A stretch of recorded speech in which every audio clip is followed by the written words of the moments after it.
As a forever DM with the same need to make new friends as a golden retriever, I have had a lot of experience getting people into tabletop gaming, whether they be willing to or not.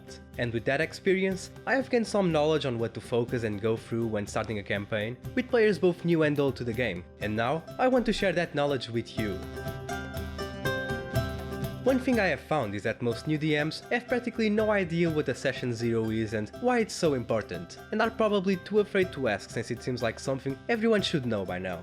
In my games, I use a Session 0 to address possible problems that might slow down my campaign or that might lead to misunderstandings between everyone at the table.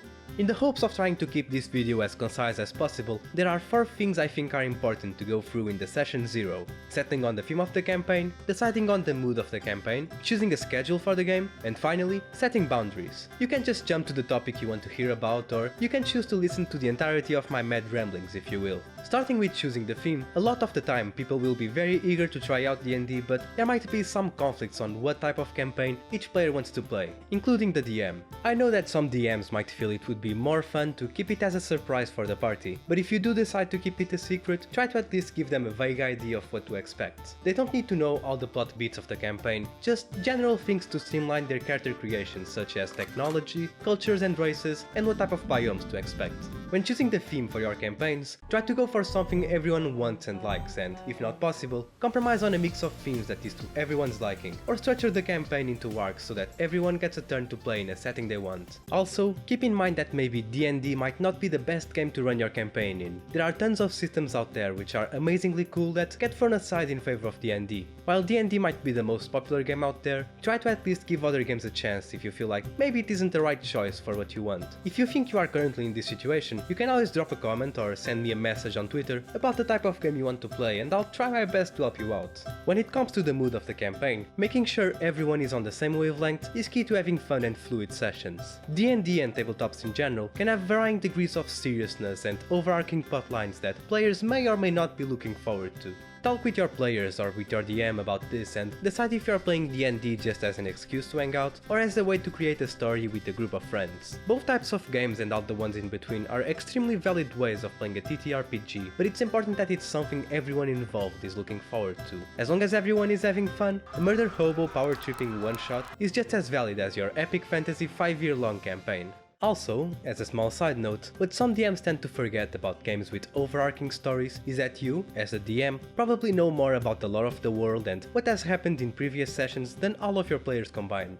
While you maybe know about 90% of the stuff going on in your campaign, and what you don't you can just retcon or change to your will, each player will probably know about 20 to 70% of the stuff they are supposed to know, and they will all remember different parts. It doesn't mean they don't care about the game, depending on the player, they just probably spend less time thinking about D&D outside of D&D time, or maybe they just focus on what might impact their character. And since you, as a DM, already have a preconceived notion of where the story will go, it's easier for you to keep in mind everything that is important for the campaign. Your players, on the other hand, will just be trying to grab onto everything they can.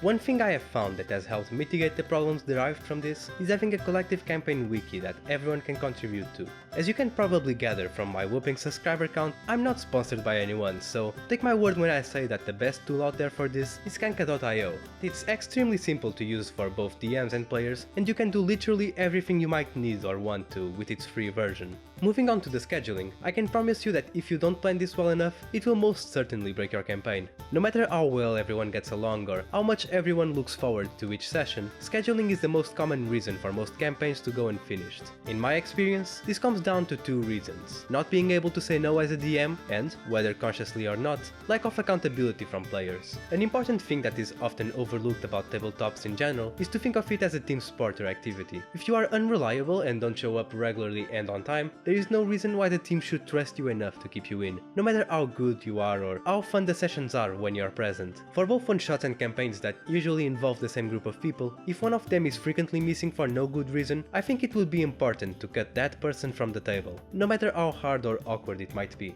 If you just want to run a one-shot here and there, it's relatively easy to spot a date where everyone is available. But if your goal is to run a long-term campaign, however, it's very important to have a regular schedule that all players, and most importantly the DM, can follow. Don't force it to be a weekly thing if you see it just won't happen, and maybe try to go for times of the day that can usually be considered a bit more open and less propense to having already been occupied by other activities. Making D&D a regular fixed date, whether that be once a week or once a month, goes a long way towards making it a part of everyone's routine, something they can't just flake out of.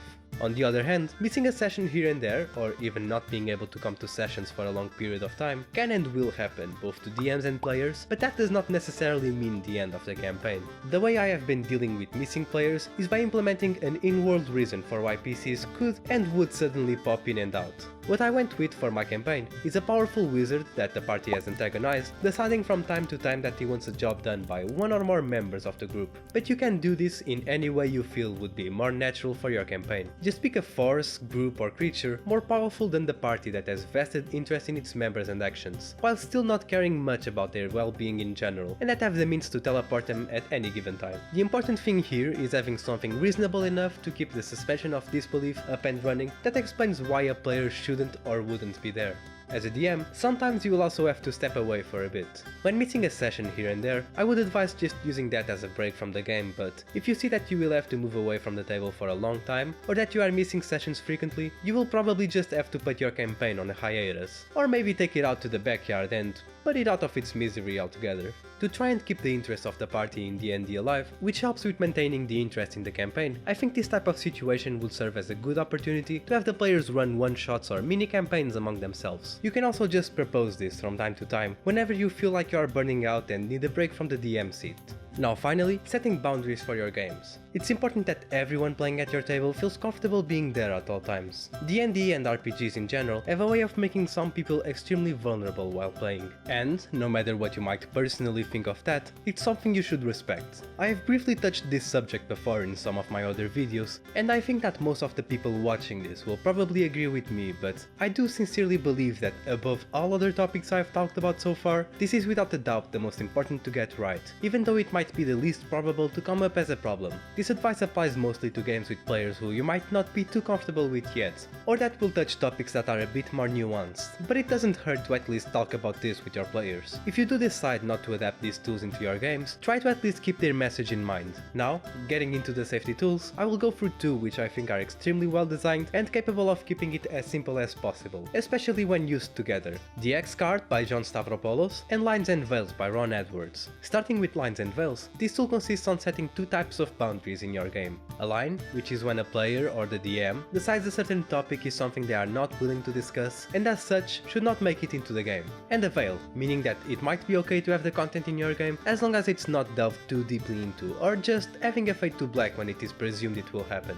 The RPG Consent Checklist by Shin K. Reynolds and Chana Germain is a great way of adapting lines and veils into your game. This checklist will ask you about various sensitive topics and all you have to do is check one of the three options for each of them. Green, I'm okay with this at the table. Yellow, I might be okay with this at the table, but it may also be a bit too much for me. Red, I'm not okay with this at our game. As for the X card, although this one is extremely simple in concept, it might prove a bit harder to implement if you and your group are not too comfortable with improvising stuff yet. The basic rule of the X card tool is that everyone at the table is given a card with an X on it, although it can be anything easily flashed at the DM or a player. When a certain situation arises that might be too much for someone at the table, this card can be flashed in order to indicate that maybe the players and the DM should improvise around the triggering situation, knock it on a notch or just fade to black, or just stop the game a bit and maybe talk about it. If you think that these two are not the best choice for your table, you should check out the TTRPG Safety Toolkit Drive. It includes the resources for the safety checklist and the X card, as well as safety tools that might make more sense for your group. I also want to give a big thank you to +1 Inspiration for helping me with this part. She's a professional DM and educator, and honestly, I don't think I could have asked for a better guiding hand for this section. I will leave her links down in the description for you to check out later. If you have any tips or suggestions for people looking to start a campaign that I didn't cover, leave them in the comments so that other people can see them. Also, just so you know, since you have gotten this far, this video was supposed to be about introducing players to D&D, but it has now divided into 3 different videos, like some sort of disjointed hydra, so expect more stuff later on, but with an interval of about 2 to 3 weeks between videos because I'm still failing my way through an engineering degree. Well,